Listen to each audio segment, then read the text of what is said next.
अस्सलाम वालेकुम ladies and gentleman. उम्मीद करता हूँ आप सब बखैर वाफ़ियत से होंगे। आज की वीडियो में हम दो टॉपिक्स के ऊपर बात करेंगे। आज की वीडियो में हम रेट्स के हवाले से बात नहीं करेंगे। आज की वीडियो में हम मार्केट के बारे में कोई अपडेट नहीं देंगे। आज हम बात करेंगे अलॉटीज़ को कुछ सिखाएंगे।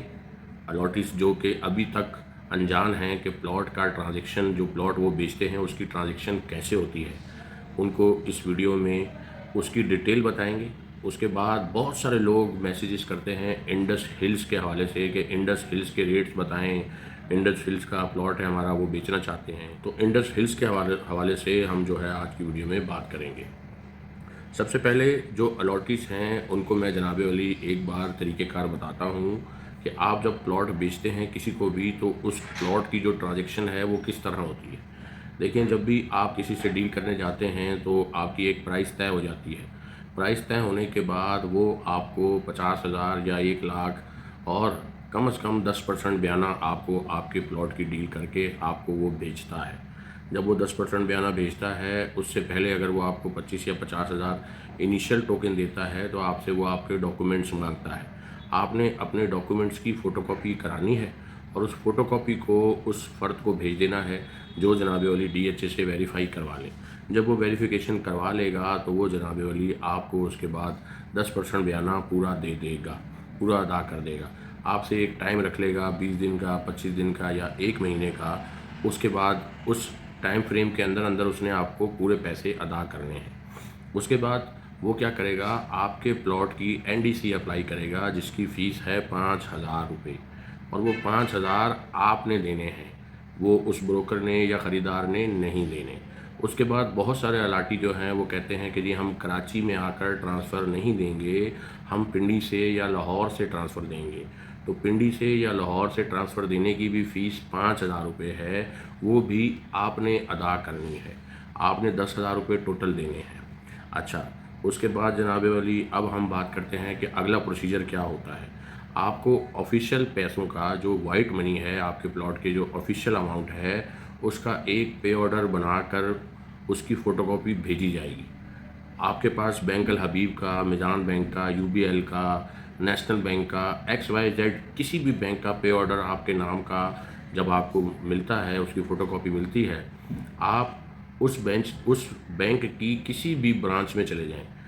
पे ऑर्डर कराची से बना होगा, आप अपने गांव में, अपने जिस शहर में आप रहते हैं उस शहर में उस बैंक की सेम ब्रांच पर चले जाएं और वहां जाकर उस पे ऑर्डर की तस्दीक कर लें।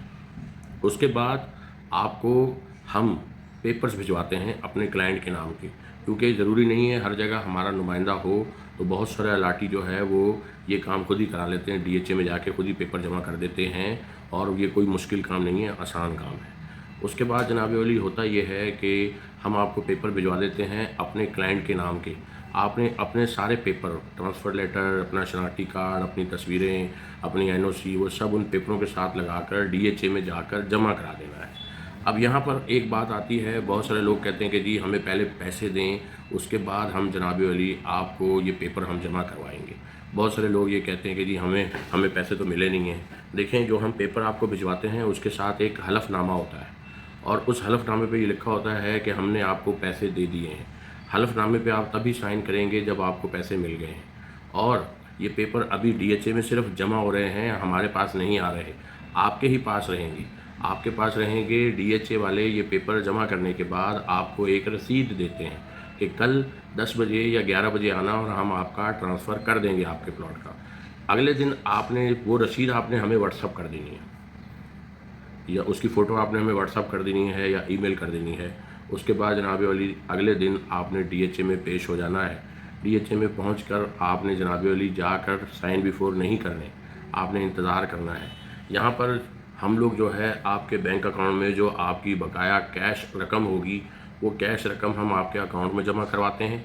आपको बैंक का मैसेज आ जाता है, उसकी तस्दीक हो जाती है कि जी पैसे आपके बैंक में आ गए, और वो जो पे ऑर्डर आपके नाम का होता है वो पे ऑर्डर भी हम आपके अकाउंट में जमा करवा देते हैं। जब ये पे ऑर्डर और कैश अमाउंट की तस्दीक आपके पास हो जाए, उसके बाद जनाबे वाली आपने जाकर ऑफिसर के सामने उन पेपरों पे साइन करना है, अंगूठा लगाना है, फ़ोटो खिंचानी है और ट्रांसफ़र कंप्लीट कर देना है। ट्रांसफ़र कंप्लीट होने के बाद पेपर आपके पास हैं, आपने हमें नहीं भेज दिए, ना ही हमारा कोई नुमाइंदा वहाँ है जिसने आपसे ले लिए हैं। आपने उन पेपरों की तस्वीरें खींचनी है और हमें फिर से व्हाट्सअप कर देनी है कि भाई हमने ट्रांसफ़र करवा दिया। उसके बाद वो सारे पेपर आपको हम जो एड्रेस देंगे उस एड्रेस पे आपने टीसीएस करवाने हैं। ठीक है जी। आपके पास पैसे भी मिल गए आपको, आपका पे ऑर्डर भी आपके अकाउंट में जमा हो गया, सब कुछ आपके पास आ गया। आपने ये पेपर हमें टीसीएस करवाने हैं, आपका काम ख़त्म। ठीक है जी। इतना आसान सिलसिला है, इतना आसान तरीक़ेकार है, लेकिन आप लोग घबराते हैं कि नहीं जी हमें पैसे पहले चाहिए, हमें जनाब अली पहले भी हमारे साथ ये हो चुका है। किसी के साथ कुछ नहीं हुआ है, सिर्फ आप लोग जो है ना वो गप मारते हैं कि जी हमारे साथ ये हो चुका है, हमारे साथ देखें कोई भी ऐसा नहीं होता। आपको कोई पे ऑर्डर भी बना के दे दे, आपके अकाउंट में पैसे भी डलवा दे और फिर वो आपसे प्लाट ना ले। ठीक है जी।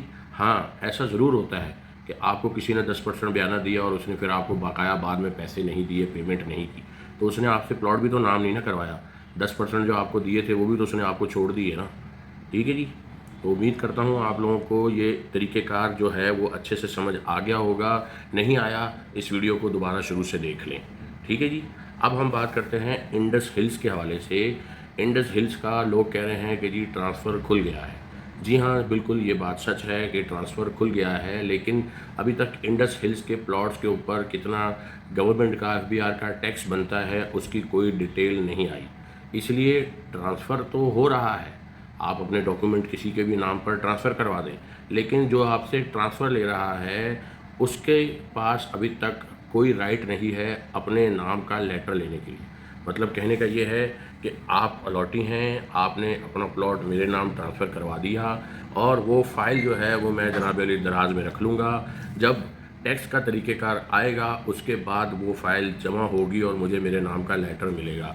अब वो टैक्स का तरीक़ेकार 6 महीने में आए, 8 महीने में आए, ज़्यादा डिले हो जाए, तो मेरा जहाँ तक ख्याल है जो टैक्स का तरीक़ेकार है इस साल के बजट में आएगा, या बजट के आगे पीछे जाकर वो कोई ना कोई तरीक़ेकार निकालेंगे, कोई ना कोई ऐलान करेंगे एफबीआर वालों के साथ, डीएचए वालों की कोई ना कोई सेटिंग बनेगी और वो बजट के आगे पीछे जाकर ही कोई ना कोई बात बनेगी। ठीक है जी। तो लिहाजा इस वक्त इंडस हिल्स के जिन लोगों के प्लॉट हैं वो उतावले ना हों, जहां आपने इतने साल इंतज़ार किया है वहां 6 महीने 5 महीने और कर लें। इंशाल्लाह एक बेहतरीन तरीक़ेकार निकल आएगा और फिर आपके प्लॉटों की ख़रीदो फ़रोख्त शुरू हो जाएगी और फिर मार्केट में इनके रेट्स वगैरह भी अच्छे हो जाएंगे।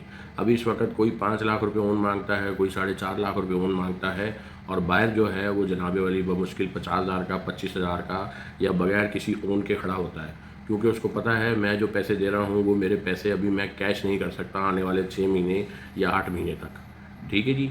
तो इंडस हिल्स में अभी इस वक्त तक एक्टिविटी शुरू हो चुकी है, लेकिन उस एक्टिविटी के अंदर बहुत ज़्यादा तेज़ी नहीं है, बहुत ज़्यादा मामलात उसके स्मूथ और फास्ट नहीं है। तो इंडस हिल्स की ट्रांजैक्शन स्मूथ होने के लिए अभी भी 5 से 6 महीने लगेंगे। तो लिहाजा इंडस हिल्स वाले जिनके पास इंडस हिल्स की फ़ाइलें हैं वो थोड़ा सा इंतज़ार करें। इंशाल्लाह मार्केट में जैसे जैसे बेहतरी आएगी वैसे वैसे निज़ाम स्मूथ हो जाएगा और मार्केट में हालात बेहतर होना शुरू हो जाएंगे। ठीक है जी। उम्मीद करता हूँ आप लोगों को वीडियो पसंद आई है। अगर वीडियो पसंद आई है तो मेरे चैनल को सब्सक्राइब करना मत भूलिएगा। इस वीडियो को लाइक ज़रूर कीजिएगा। मिलते हैं बहुत जल्द एक नई वीडियो के साथ। अपना बहुत सारा ख्याल रखिएगा। अल्लाह हाफ़िज़।